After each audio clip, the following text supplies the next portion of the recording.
Lietuvoje renovuojama vis daugiau daugiabučių. Tačiau dažnai tvarkydami savo būstą žmonės paskuba ir pasirenka ne patį tinkamiausią sprendimą. Todėl siūlome pasižiūrėti siužetą, kuriame bus pasakojama apie ekonomiškiausią renovacijos būdą. Renovuojam daugiabučius, stengiamės bendrauti su bendrijom tiesiogiai, siūlyti pasiūlymus bendrijom, atnaujinti savo būstą.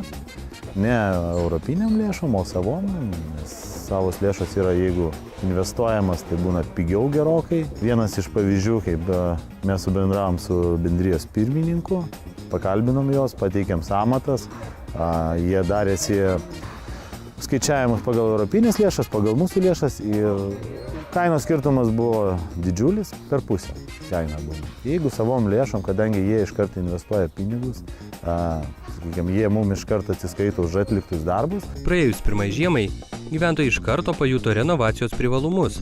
Mat šildymui teko išleisti kur kas mažesnės sumas. Rezultatą jie pajuto didžiulį, sutaupė daug lėšų, kadangi korpusai šitie yra šildomi autonominiu šildymu, kiekvienas būtas iš karto pajuto didžiulę naudą. Temperatūra būtuose pakilo iš karto 4-5 laipsniais, nors skaitliukus jie prisuko savo, sakykime.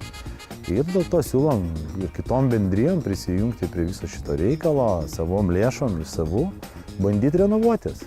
Svarbiausias dalykas renovuojant daugiabučius yra ne tik kokybiškai atliktas darbas, bet ir parinktos patikimos bei ilgalaikės medžiagos. Mes šiltinam polistireniniu putplasčiu. Vėlgi, kiekvienas projektas būna individualus. Prieš darant, sakykime, renovaciją, vis tiek pasidarom projektą, kur būna nurodyta, koks polistirenas turi būti, koks jo storis.